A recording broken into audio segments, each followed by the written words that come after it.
managing mods. Okay, close. Okay. Hello and welcome to my channel. Channel. Right? I think that was trying to come out with general advice. I'm your host, the Shaman King, John Delgadillo, the Gray Wolf, and I'm introducing Katy the Desert Rose. Hello. She's a sacred medicine woman who has had quite a journey in life.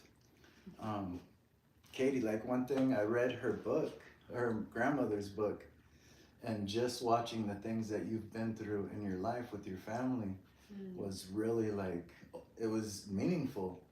There's a lot of depth in that. She had her family, do you mind if we talk about No, her? yeah. It's my mom's book. Okay, so yeah, you want to tell a little bit about it? So my mom's a very private person, and I'm so proud of her because she was so brave and blossomed. This December, she's been working on a book for 5 years, and it's about her experience when my sister was diagnosed with terminal cancer. And my sister was very young, and this was right when chemotherapy was new. So there wasn't a lot of studies or anything like that, and they didn't know if it would be successful outcome or not. But because she was stage 4, it was more advanced, they said, we're gonna do this. And it's about my sister's journey, but it's also about my mom's journey and what that's like. And she wrote it with the intention of giving people hopefully some inspiration or hope if they're going through something similar. And it also talks about kind of the sense of community and support and how we can show up for each other. And then one of my favorite parts of the book, honestly, it's the end when she gives her like wisdom or her life experience advice of passing on to others what she's learned so far in life. And that really touched me. So I really loved that. One thing, as knowing you as a friend, I got to see how in your life, you know, your sister was going through all this tragedy and a lot of your life got put on the back burner, which in turn isn't fair, but life really isn't. But the thing that was really inspiring to me when I finished the read was to know Katy and her energy and her kindness, and she's so outgoing and integrating with everyone in our society that after reading the book, it just was a symbol to me of how we tend to overlook some people's kindness in our lives when they come to us and they bring this genuine, authentic energy. And lots of people have so much going on in life, they don't get to see the depth of who you are and how you became such a beautiful person in this world. So it's really meaningful to get to know me. Get to know you. Get to know me, the me and you. I mean, you we see reflections of ourselves in others, right? Right, So, exactly. yeah, the depths of the things we don't know about a person, and then as we have opportunities, in this case a book that was written from the heart and channeled, to peel back some of those layers and see those more depthful pieces of what constructs our character. What makes Katy the Desert Rose. Yeah. Like Desert Rose, the little selenite flowers, but... Oh, I love those. I love those. Right. And the book, if it's all right, it's called Our Best Worst Christmas Ever. It's like $4 on Amazon. She's not getting anything back. Her whole point, her whole purpose is to make it affordable and to help people. So that's, just if you're interested in like, oh, what is that? I'll get a link from it, and then when this post goes up, I'll pin it in the comments for whoever watches this later. But also, as seeing that so young in your life, it kind of made me understand how your journey through life. I mean, I hear you have your amazing father. Sounds a lot like my father. I love my family. Outdoorsman, right? Oh my gosh, yeah. It is. It's a really inspiring, and just the things you've been through, the depth of what you've been through as a kid, and then you went through cancer. Mine was really early, like precancerous type of thing. So luckily they were able to like laser it out, scrape it all out, and I've been good. I get my checkups, but I've been good, going on almost 5 years now. So. And is that kind of made me understand why you took your journey into medicine, like sound medicine, plant medicine, shamanism. Is that part of the inspiration? Part of it, that I actually dipped my toe into before that. Oh, okay. So I got this diagnosis when I was going to school, kind of in the midst of a big transition, and it was like the week I was graduating college. It was when I was studying for my state board exams, and then I got that news, and then a week later, they found a lump in my breast, and I was like, okay. But it definitely was a part of my journey and like making me stop and think and reevaluate. And I have this happen when someone passes away for me, or you know, when a baby's born. Like there's these beautiful, like tangible moments of realigning with what matters most for me. Right. And when I got my diagnosis, it was definitely a moment of pause and just being and accepting and like feeling the depth of that, and like also like a catalyst of like, what do I want to do with my life? Like, because I didn't know Right. how advanced this was. There was a lot of testing to be done. I just got, hey, you have cervical cancer. Oh, wow. Hey, you have, you know, this going on, and now you have a lump. And I was like, okay, double whammy, let's do this life, you know what I mean? Right. But throws you right in the blender. yeah, and so I'm grateful for those moments, and that may sound like whatever, but like honestly, for me, it's like those moments when you're like, what really matters? Yeah. And I think for me, I value having those moments, because sometimes, for those who know me, I like to live life to the fullest. I love novelty. I love experiencing life at its maximum, because it's this giant oyster, and I'm a kid at heart who wants to play in this Mother Earth playground Right. and explore every nook and cranny and have every experience while I'm in this human meat shell of a body, right? Yeah. And so part of that is go, go, go, go, go. And then those moments are those, let's just be still. Right. Let's just be. That's So, and like you said, the oyster. You're the grain of sand becoming a pearl in an oyster of this life experience. yeah, Right? shine it up. I'm kind of going through a little bit of that right now too. With the, I don't, like I said, I was telling you before, I don't have any tangible evidence of what's going on, but energetically, I feel what's important. I spent the day with my kids yesterday, and I really miss that. That we used to do like an every Friday thing, I love that. and that go go go energy. I've been like, let's go to the circles, let's go here, let's do this, and Yeah. I missed the whole pregnancy of my daughter. She's ready to give birth. So those things are really important when we find these times. Sometimes Mother Earth, nature, the universe will force us into, hey, it's time to evaluate what's important. For me, it happened in construction. Just making all this money and never home. Again, never Yeah. seen my family. Providing. Yeah, providing. Yeah. But never seen my kids grow, not being there for my ex-wife, my family, my brothers, my sisters, my mother, and my back got snapped at work, and that put me right into, you're gonna sit down, and I had to go through everything. I'm like, all right, this ain't important, this ain't important. And there was a time I got lost, and I was literally, when I get lost, being as you know, I use the word shamanic person, but I'm even battling with that during these times because of how I see the word used. But my whole life, I spoke to spirits. I mean, if you look at the painting over there, those spirits came out of that painting. I just traced them. I love it. So when I get put into a, hey, what matters most, the world animates and spirits come to me, and it's like, hey, you have been fucking up, so it's time to get back to your practices. Well, I was going Looney Tunes, and I couldn't tell the difference. Is this a spirit? Is this a human? That deciphering and discernment.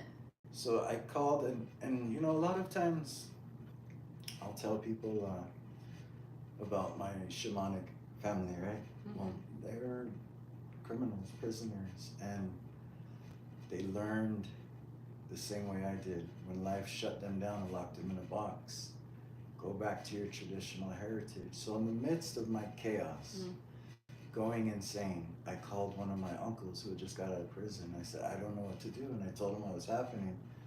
He goes, what do you mean you don't know what to do? Grab a bag of runes and start with one, and you'll get there. Like going back to the start, basically. Yeah, Like going back to home, the basics. home base. Yeah. I love that. I love that. Realigning. When you don't know where to start. Yeah. Because, oh my God, and when you don't know where to start and spirits come out of the walls.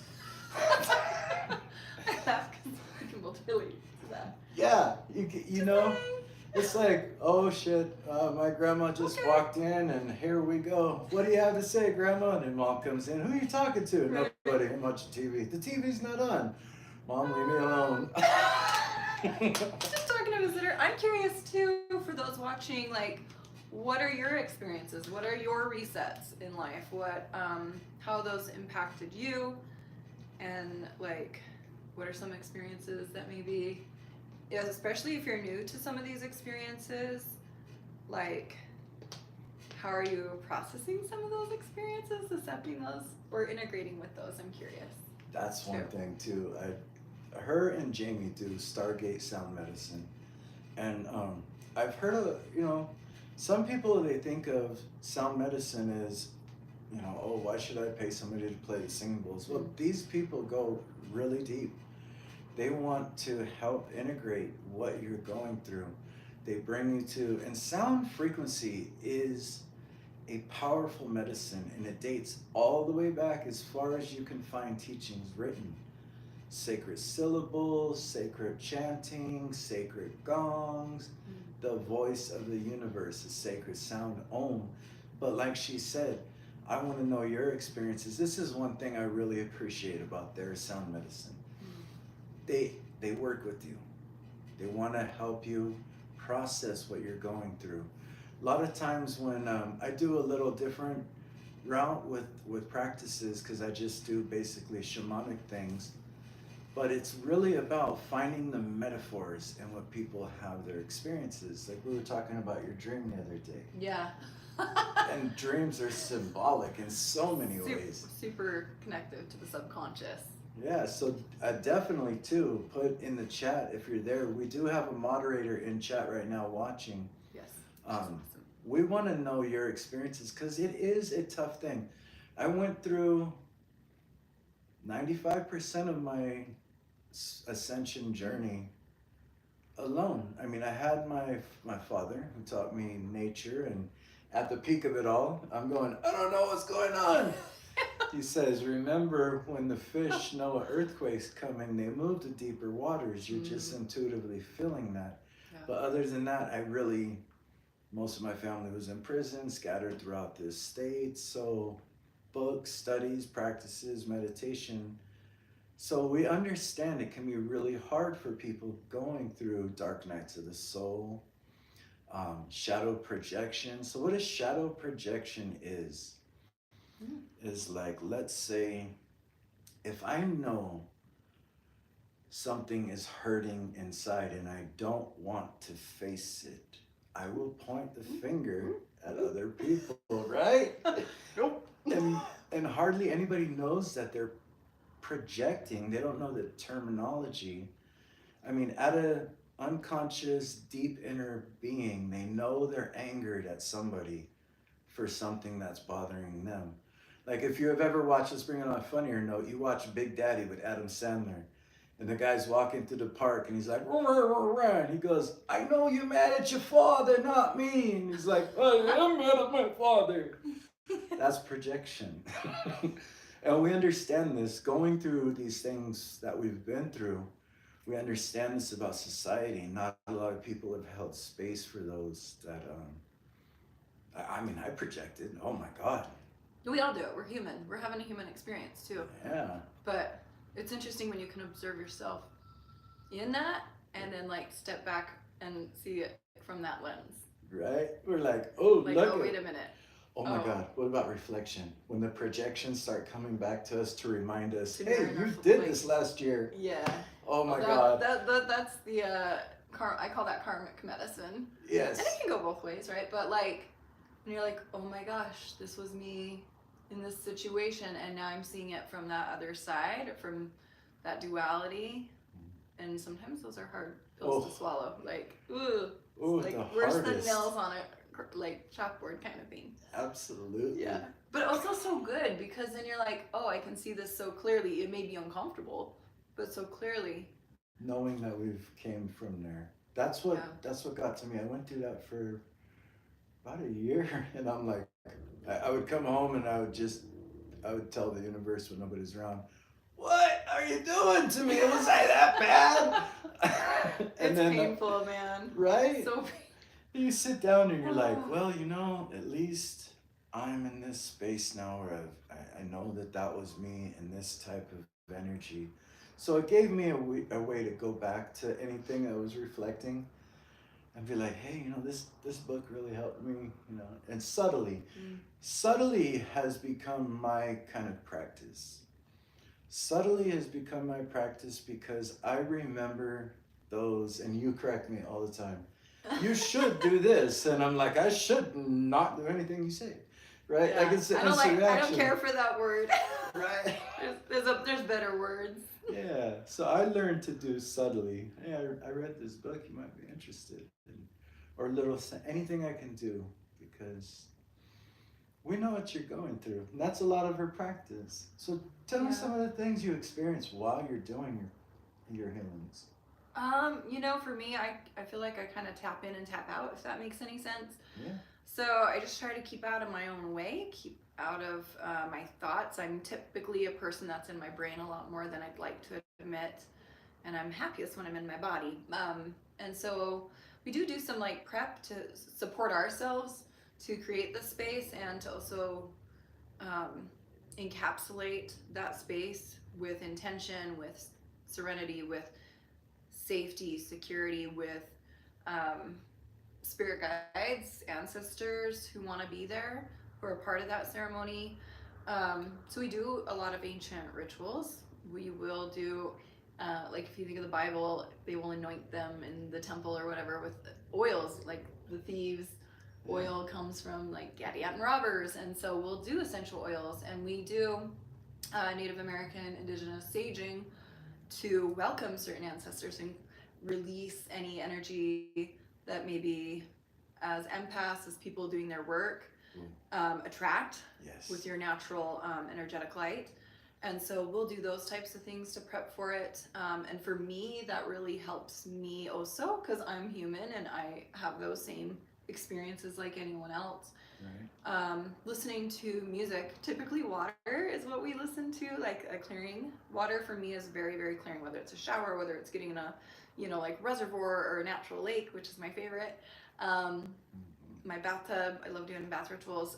So I'll do some of my own stuff to prep for that, but then we'll do things, me and Jamie as partnerships as creating that experience for Stargate.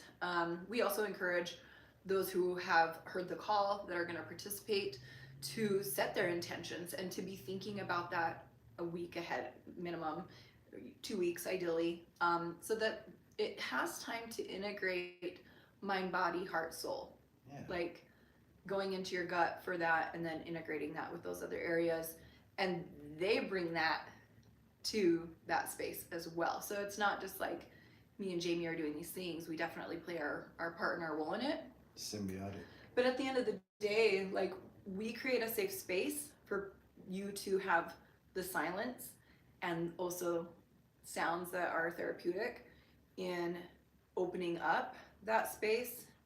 But it's every individual coming there that is doing the work. And we're just kind of holding that space and high watch. A lot what you just explained, it reminds me of a guy that we met in Quartzsite. And with his drumming ceremony, he said, I want to honor you for choosing you. He's like, this isn't about me. That. Yeah. Yeah. The biggest thing, that's what I love about your guys' sound baths too. It's really, you guys integrate, this is a safe place for you, and it's important like that. You mentioned empaths. Why don't you, let's go into that wild road. Okay. So to me, empaths, if I'm just going to use my language. So for me, I've had my own journey of being an empath at a young age. I will say I was very in tune with energies around me. going back to seeing spirits, things like that, auras, all that kind of stuff. But I also have gone through, so the name Rose, right? Roses have thorns. I've been through my thorny patch. I've been through the thistles. I've kind of blazed my own trail through my own solo journeys, which circles back to what we were talking about with like when you're in that solo space, which is so vital, so valuable. It is. And learning where that balance is as well. I think one of the most helpful things when I was in that dark solo journey was being in my own energy. I've learned a better balance of being social and being introverted. Most of my life, really social, very extroverted. Like I used to get more energized being around people, whereas now I'm like, whoo, feeling my energy, time to recalibrate. But yeah, that is the time I learned to feel my own energy as an empath, and also be able to discern the difference between my energy, someone else's energy. But I feel like it was also like a little bit of a magnifying glass to like, how do you say it? Like I can feel it instead of just like going, I sense something that's a little different, right? Yeah. No, like this is like feeling it and like, okay, you know. So that's, I don't know, when I think of empath from my experience, it's being able to tune into things and tune out if needed too. Exactly. The most important thing is tuning out as empaths, because Yeah. we are sponges. Most of my life, I was telling Cheryl about this, I had no idea what the word empath was, and I studied the occult in different ways. You know, little kid, witchcraft, blah, blah, blah. You graduate to higher alchemy and stuff, but nobody ever mentioned the word empath until I went to see a therapist. Interesting. Yeah. Okay, well, in therapy, so. Right, yeah. I go there and I actually went because I believed I was a narcissist because I was being told that. So I'm like, oh my God, it can't be this. You know, this is terrible. Please fix me. Yeah. And 6 months later, he's like, you're an empath. So it was around 2015, I started hearing the word empath. And it made sense because I started going back in life and I remembered myself telling people in my family, you know that feeling you get when you can feel somebody enter a room before they do? And my family would be like, no. Their energy kind of introduces. Yeah. Yeah. They're like, no, I don't know what you're talking about. You might need to go see a therapist. And I'm like, okay, well, that's what I'm feeling right now. Yeah. And then as I learned more about the word empath, I started to even harder focus on my magical practices. Because in high magic, once you like get through an alchemy apprenticeship, you get into high magic where you're dealing with, I'll just let you look into that because that's a long road to talk about. So you learn how to create your bubble. And like an energetic safe space kind of bubble. Yeah, well, literally your dome, people will call it creating their dome of white light and silver lining, right? Well, in magic, or cocooning is another term. In magic, we learn to meditate, create your ball, and you find your ball around you. Oh yeah, balls have been the theme for today. 3 today. That's right. Confirmation, yeah. So that's funny. You learn to find your ball and you start with just your room. You want to go in a 10-foot diameter. And then once you can feel that 10-foot diameter and the boundaries where you can feel nothing can get in, you widen it and widen it. And then there's a practice where once you have widened over like your whole environment, you'll see lights everywhere. And depending on the color of light, you'll know which ones you need to turn off. And this is cutting off empathic connections to you. So when I learned how to do that, I started learning how to decipher my energy from others, because it could be wild. Right. You go somewhere and you're like, you don't know why you feel these things. You're like, you just feel them. And your heart starts racing. You're like, what's going on here? I don't know. And then somebody could be on drugs, you know, and that's how you pick it up. And then it brought me back to when I was running the streets as a gangster. My friends, they would call me like the witch or the shaman or the brujo. And hey man, because I could feel, I'd be like, no, something can happen. And Yeah, like that intuition, yeah. higher self, gut feeling, And whatever you every want to time, call it. whenever they didn't listen, I had a friend that didn't listen. He came to my house. He's like, "Hey, bro, Those are rough what do I lessons. do today?" And he got shot 9 times. Oh my This gosh. by 357. So Wow. this means the guy Whew. emptied 6, reloaded, and emptied Did more. more. Yeah. And he didn't die, Yeah. but he I went to bet prison. He He learned. Yeah, dang. He called me. He goes, "I'll never doubt you again." I go, "I don't know what it is, man, but I've been with you on things, so if I thought it was right, I would have been there." I've had to have some hard lessons too, where I like was very distinctly told by spirit, God, universe, whatever you want to call it. For me, I'm just gonna say like God and spirit right now. But I've definitely had 2 or 3 experiences where it was like a very like 3 times is 3 is a number, which is why I was laughing about. I found 3 balls on a nature walk today with John, Right? and so it's funny how angels like help guide me. But anyway, so the point was I had very 3 distinct like messages, and in this particular case ignored all 3, and it was in a way a small thing and in a way not. Yeah. But I learned the value of listening to those promptings, listening to those messages, and then I had another time where it was very loud and clear, and I'm so grateful that I did listen to those because I feel like my life was preserved It in does. that experience. So It does become a navigational point in life. Like I'm pulling away right now from certain things because you can feel it. Now, have I ignored that and walked into it? I know it too many times. I walked Right. into it, yeah. and I'm like, I knew this was gonna happen. Like when and it's not like you're doubting yourself, but sometimes you question, Yeah. or at least I do. Yeah. Yeah. You That's question interesting. like, maybe I'm just overthinking, and you go and you're like, I saw this. Yeah. I saw this happening. One thing you did talk about is like calling it God. Oh, I see. Like today, I wrote something about in a time where everybody's angrily choosing sides. Mm. It, I don't see a difference between religion, spiritual practices, metaphysical healing, Buddhism, science, Language. philosophy. It's just a All language. just a language. It's just a language. And Yeah. what I do see is an influence, rather.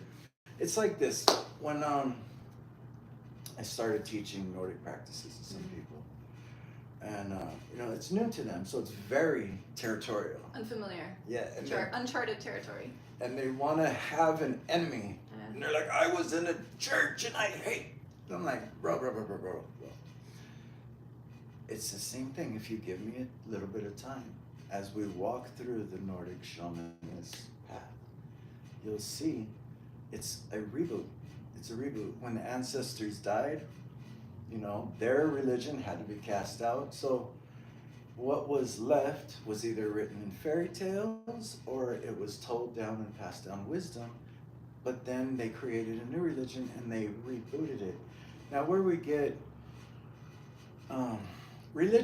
religious hatred is one thing. Like when I see when I see influence, because it's never the people. At a heart, everyone wants the same thing: to love and be loved, to provide for their families, 100%. and enjoy life. Yeah. But an influence can say, if you're going to follow my church, you cannot like XYZ. XYZ. Yeah.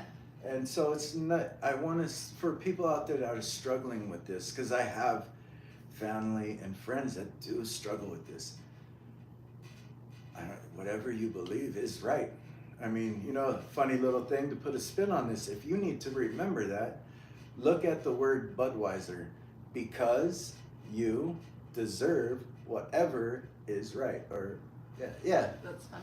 That's what we used to say. That we said it in a little more foul language when we were drinking, but same process. That's funny. As long as you believe in something that connects you to a feeling of peace, there's no use in fighting over my God, your God. We are all part of God, and God is as magnificent as the universe and as meaningless as a grain of sand. So I've struggled with this a lot. I grew up in religion, and a lot of people have harsh feelings, and that's okay. Yeah. That's okay. I understand purposes of that. For me, I felt like it's part of my identity to some extent in acceptance of self. It was my part of my journey. And I always love the quote, I think it's Shakespeare, but like a rose by any other name is still a rose. So whether I call it a rose, whether it's rosa in Spanish, or whether it's any other language, it has many names, right? Right. It's still a rose. The essence of the rose, the sweetness of the rose, the way it blooms, all the things. It's the same thing. Yeah. And so I have a lot of friends, a lot of family of different religious groups, not religious.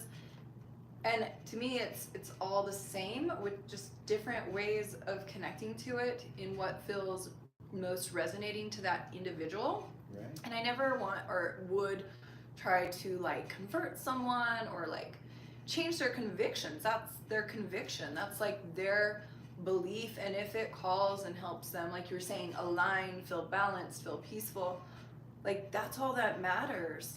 Well, you know, one thing that really hit home with me is I have family that's Catholic, Christian, all kinds of different Native American. Some don't believe in anything.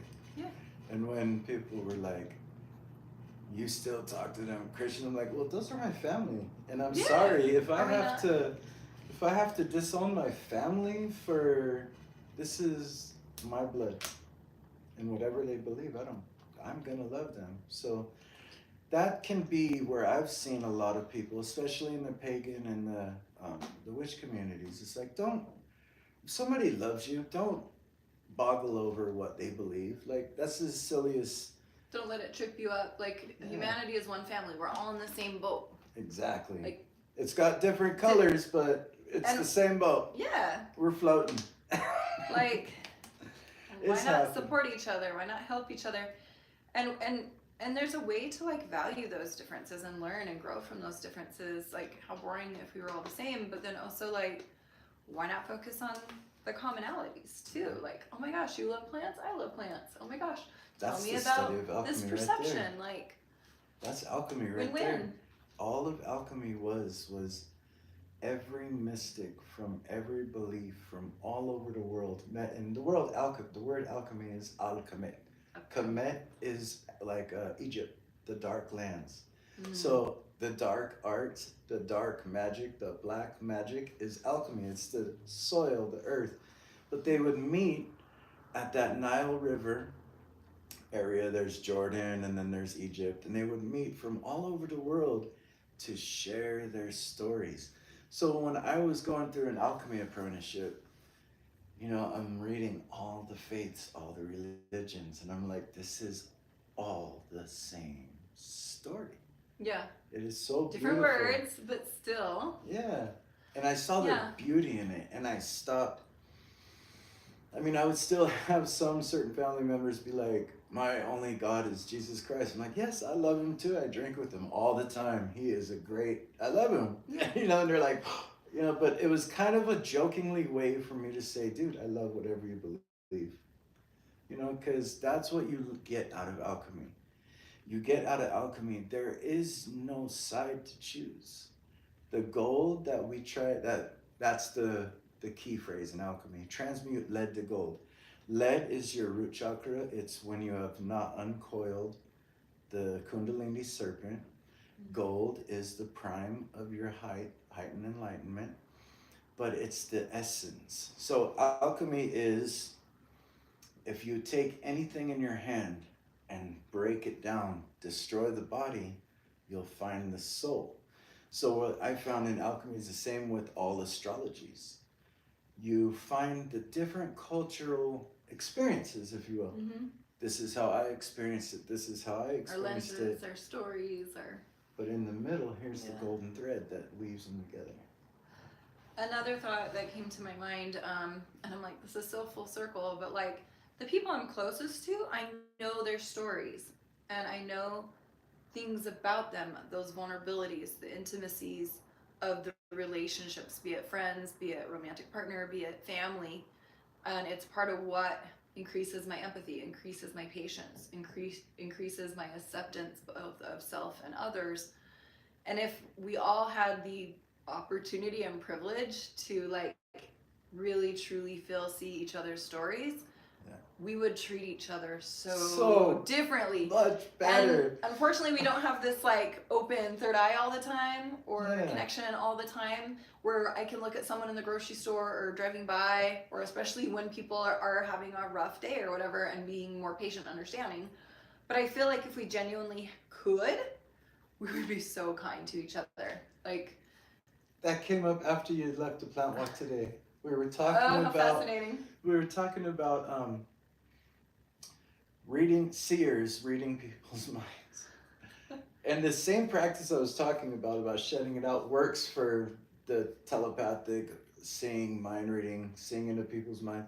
And I said, if you really saw what was in people's minds, you wouldn't want to. There's a lot of filth, and it's not who they are, it's mind chatter. You know, like, and Noise. so when we understand that mind chatter, and like you're in the psychiatric field, so you Yeah. understand how to break it down. I study Yeah. psychology. I know how to break it Psychology. down. And it's like when you do, there is a tenderness you want to offer even the most raging person who would call me their enemy. You're like, I know why you're upset, and we tried our best.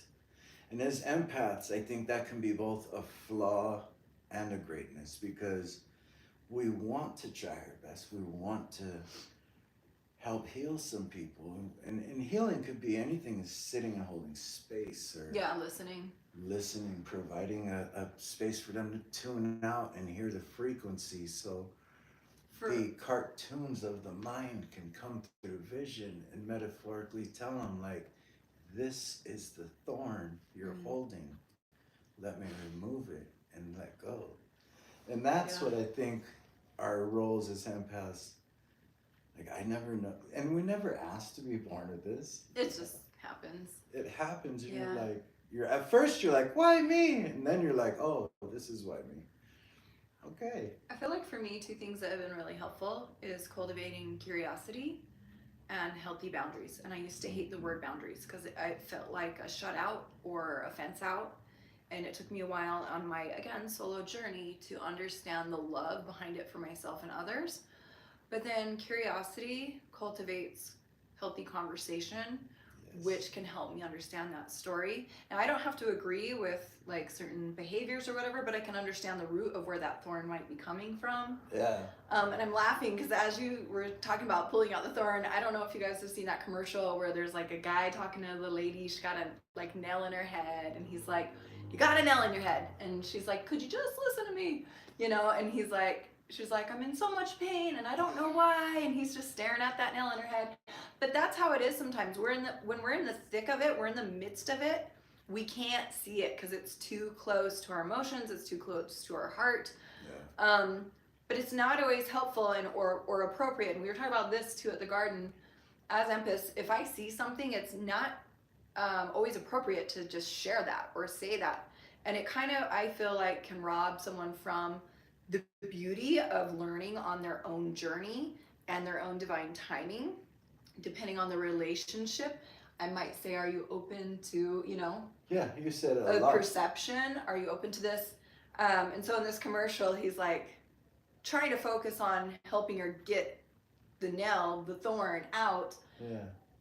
But what she wanted is someone to hold space, listen to her, and solve it on her own, which a lot of us, I feel like, and I can speak for myself, a lot of times when I'm going through something, I know I'm gonna figure it out. Yeah. Just like you're gonna figure stuff out, right? But it's helpful to express ourselves, going back to our stories, right? Yeah. And just giving someone that space, especially for me as a therapist in recreation therapy, I work with patients all day. A lot of people just need a space to be seen and heard. They're gonna figure it out. They're gonna figure it out. You don't have to solve it. You don't have to give me suggestions. Just sit in the dark with me, sit next to me, just listen. Holding space. That's it. I had a lot of that when it was funny because I'm very comical no matter what I was going through, right? I had all my friends from work and I have my family, and they're like, get over it, you should have been done with this already, and blah, blah. And I'm like, you know what? And I tell them a funny story. I go, I made a pact with the devil, and I told him whether I'm kicking or screaming, he's gonna drag me through it, and I'll get there. But I'm gonna kick and scream as I'm going, and I will get there. Just leave me alone. Yeah. And they're like, "What? You made a pact with the devil?" And we're our own devil. We're our own devil. Yeah. And The duality's within, and it's blended. Yeah. It's not left right. It's not black white. It's all fused.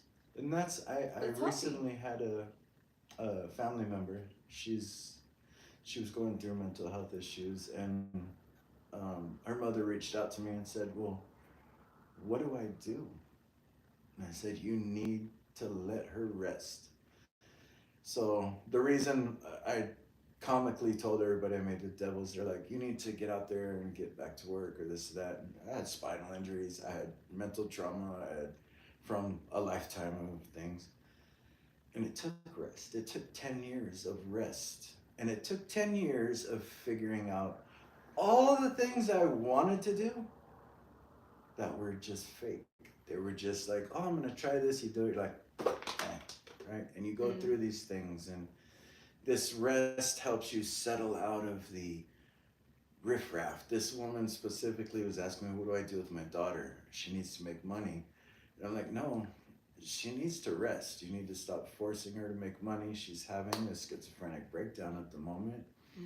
She's mentally exhausted. She's emotionally exhausted. She's been bouncing from couch to couch to couch for 5 years. She's absorbed everyone in her life's negative trauma. She was going through things with prostitutes and pimps and drug dealers and strippers and the music Major industry." things. Yeah, so she needed that "who am I" time alone to just be somewhere safe.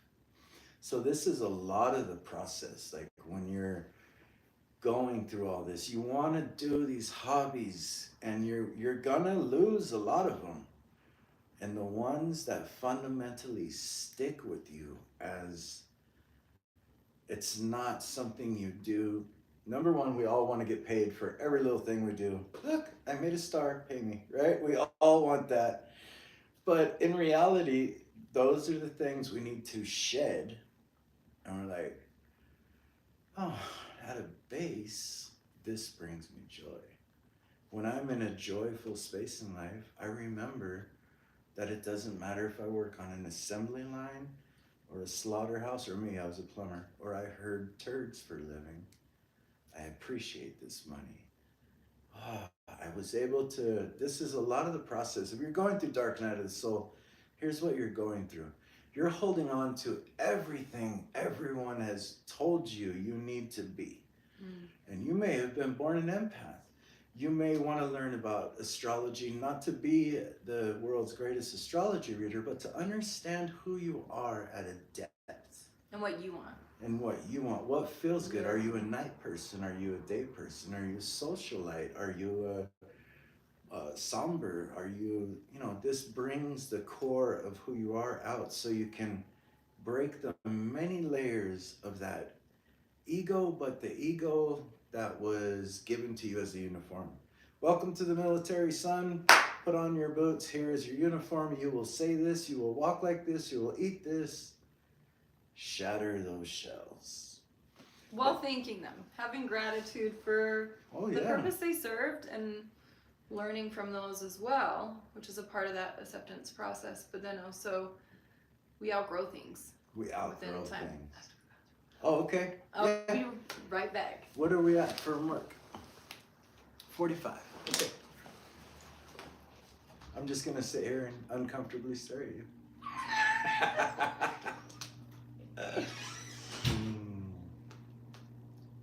I hope you guys are enjoying the live, though. Really, this is a good way to... we want to kind of help get some of the stories and struggles that we've been through out there, because sometimes there's just not a lot of time. And I know a lot of my healing journey was listening to podcasts of people going through things that I resonated with. Number one, because in the podcast, I could listen, I could be present. I wasn't in the middle of a conversation where most of the time people are, when's my turn to speak? I'm wondering when my turn to speak is, and at the same time the squirrel mind's going, ooh, piece of candy, or this time or date. So sharing these podcasts is something special to me because it gets down to the core of you in the comfort of your bed can allow what resonates inside to help you in some certain ways and to relate to, like, well, I see other people have gone through these things too. It really would have helped. It did help me listening to podcasts. And now the Desert Rose is back. Ta-da! So we're at 45. Is there anything you want to talk about your story? Share openly. So one thing that came to mind, not necessarily me, I'll see what comes, but when you're talking about like mental health, schizophrenia, being in that dark night, and like needing rest, like as a therapist, I talk about Maslow's hierarchy. So think of a triangle, and there's all these different layers of human function, and when you're at that level, you are in survival mode. There's no security, there's no safety. You can't expect others in that baseline area to be thriving, to be motivated, to be doing these other things. Like, all of us as humans need that foundation. It's fundamental. Now once we get that stabilized, cool, now we can move to this other layer. So if you haven't heard of Maslow's hierarchy, some fun homework, some fun like adventure, search it out, check it out. I think that is a huge part, and I always use it like with my patients. I love to use the analogy of like a jockey on a horse, if you guys think of like horse racing. Yeah. If the jockey gets thrown off and the horse is like going wild, I like to think of that horse as our emotions when we're too close to things. And for those on a scientific level, so you have your frontal cortex, that's your like mission control, right? Spaceship, that's your captain, your lookout, all the things. And it takes all this information in and it processes it with logic and with other aspects of ourselves and says, okay, here's the situation. But when those emotions are high, which when we're in that very baseline, those emotions are really big. Yes. And they can be really overwhelming because, again, we're survival mode, right? So there's less filter, there's less logic. We're right on that baseline, and it's really easy to dip below. And that's like the horse bucking off the jockey who's in control, your frontal cortex in your brain, and now those emotions react versus respond.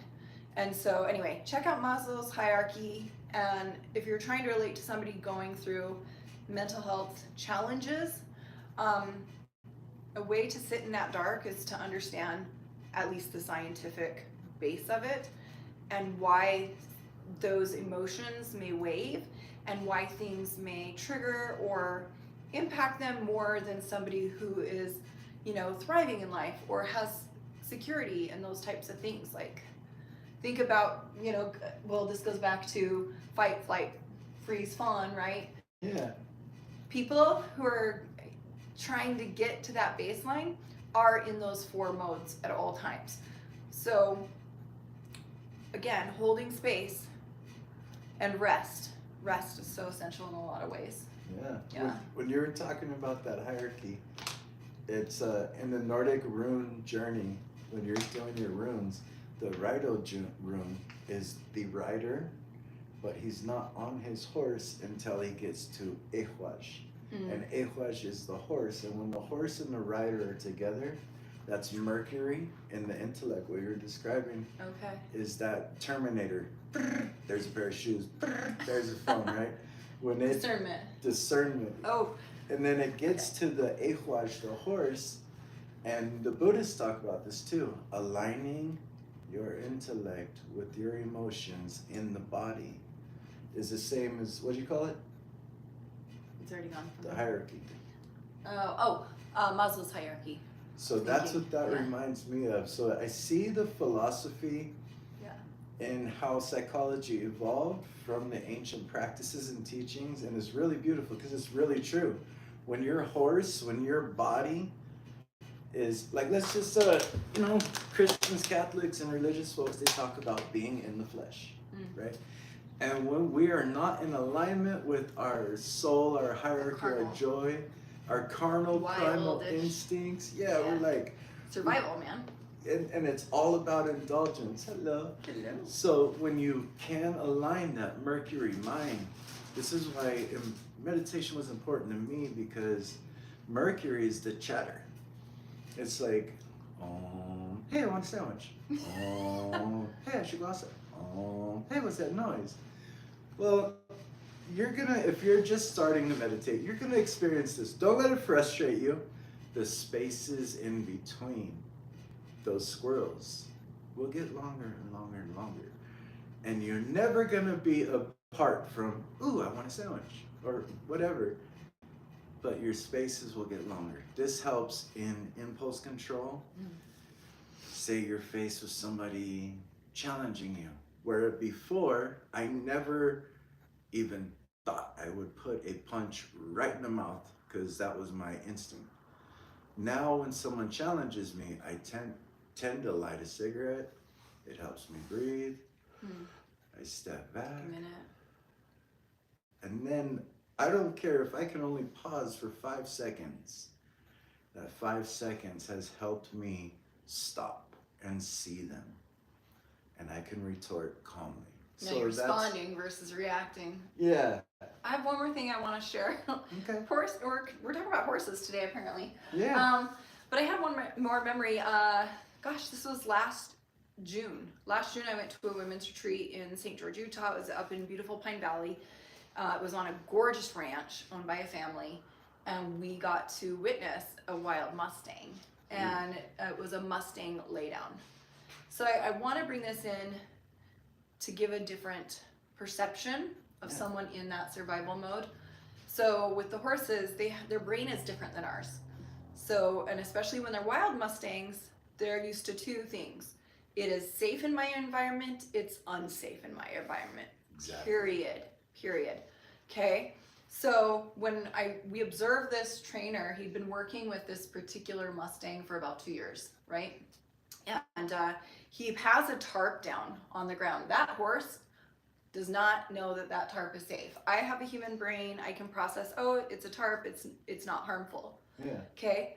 But he's asking this horse, who doesn't know the difference, who says, oh my God, this is life-threatening. It's going to kill me. Right? This is a predator. Yeah. And he's asking. Now, he doesn't demand. He doesn't force. I really love how this particular rancher operates. And he was taught a different way, but he decided to go a different way. Like, I'm not going to force this. I don't like that practice. Yeah. And he encourages the horse, and he pets the horse and rewards the horse for the bravery. And this is the part I want to bring up. That's right. Those individuals going through a dark night, you don't have to have mental health, but that's definitely an ongoing dark night. Yeah. It takes a lot of courage, and it takes a lot of bravery for people in those moments to do those things. That is like that horse going to the mat, and maybe we get close and we're like, nope, healthy relationships are scary. Or going over there, nope, giving up addictions is really scary. That's too much to ask right now. Whatever that is for you, you can fill in the blank. Whatever it is for someone you care about who's going through something. I think there is a important value and ingredient in acknowledging how scary some of these things can be, and being loving and supporting with any efforts that are made. Long story short, at the end of this, he was able to have the horse choose to lay down. And this was another thing besides boundaries, the word surrender. I did not like that word for a long time. It had a lot of negative notations, weakness, being taken advantage, dominated, things like this. But I learned the difference between that and other language. Surrender is a choice. Yes. It's a choosing, and it involves trust, which can be a lot. And another beautiful thing, as we develop trust with our intuition, as we develop trust with others, as we develop trust in our own abilities, whether it's empath or our other spiritual gifts or whatever, there's a real beauty in that transition. One of the things that this rancher talked about in why, because I was like, well, what's the point of this? Why are you working with this horse to have it come touch this tarp that it's terrified of? What's the point of having it lay down and trust this human, this other species, right? And he gave a metaphor that really hit me. And so he had a horse that had gotten wrapped in a wired fence. Okay. And he was trying to help the horse stay still, which is why he was doing these practices to build that trust and connection, right? Yeah.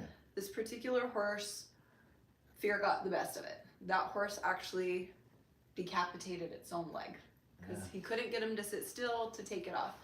And I guess why I'm sharing this is so often, for me at least in my journey, I had self-sabotaging, self-destructive habits. And that was me being that wild horse. No, fuck no, I'm not gonna trust. I'd rather lose my leg than be brave, than have courage, than sit still in this uncomfortable, painful feeling. Yeah. And then you also have there's a story of a snake and a saw, and it gets hit by the saw, and it strikes the saw, it's mad, so it tries to bite the saw, and it gets hurt again, so then it starts coiling up like snakes do, coiling up to strangle the saw, and it ends up losing its life instead of just moving on. So as we're going through this transitions going on in our world, as we don't always understand each other's stories, as we are embracing our own gifts or intuition, or going on these journeys, if we're coming through the dark night, like, give yourself some grace.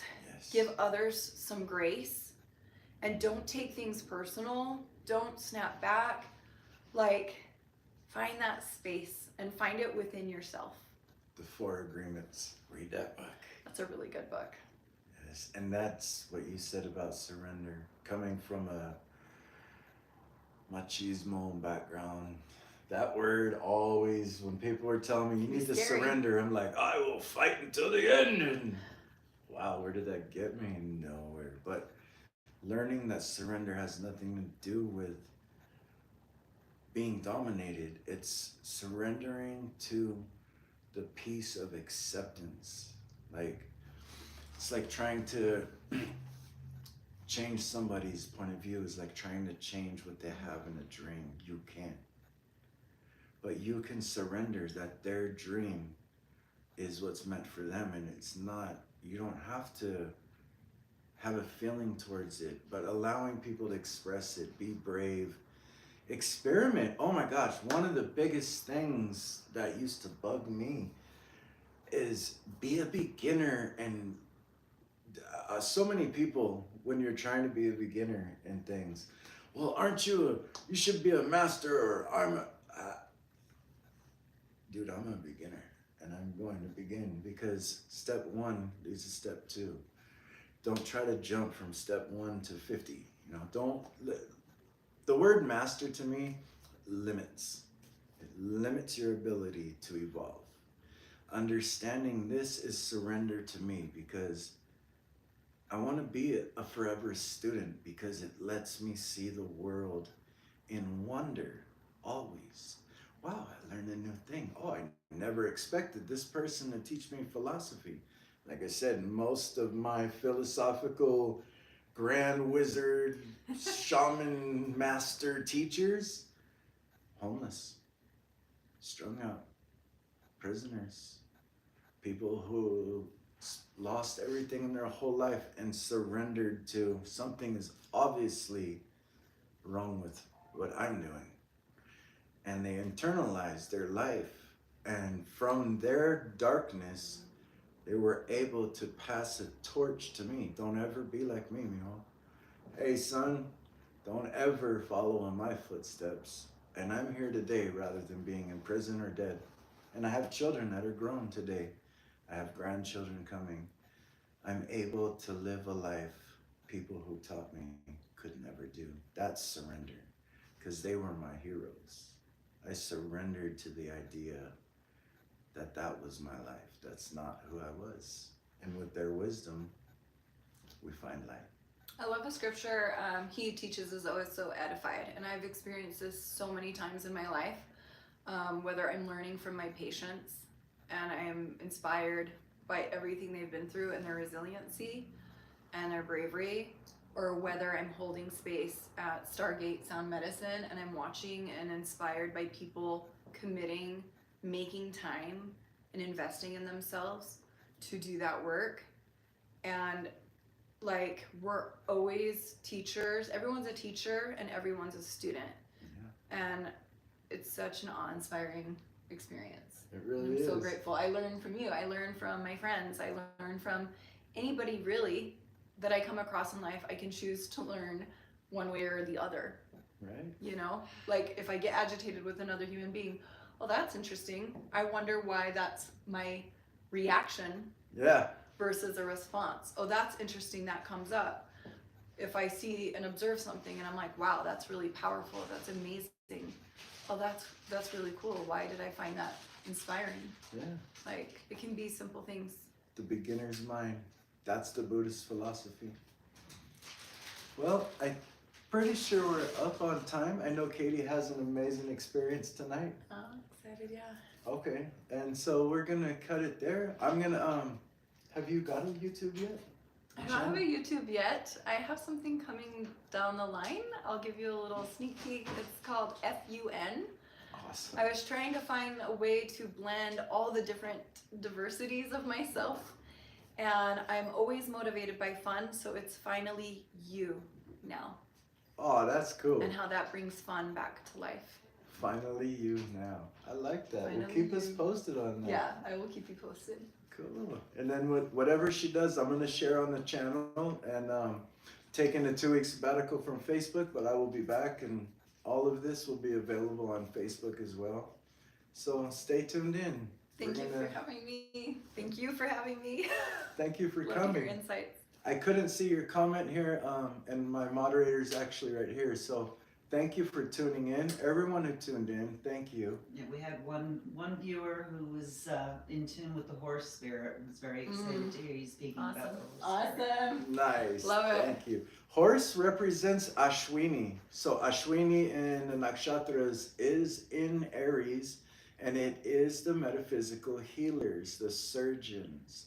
They are the Ashwin twins, and they represent going out into the world and finding your troops, finding your tribe, and learning how to heal as a whole. So look into Ashwini, whoever's looking into the horse spirit, and we'll see you next time. Take care. Thank you so much for coming, Katie. My pleasure. Thank you. Awesome. Come on. All right. FUN. I love it. Fun. Thank you, guys. Okay. Hit it. I think you just hit the X. Where's there? Yeah, there we go. Another interesting thing with horse is a lot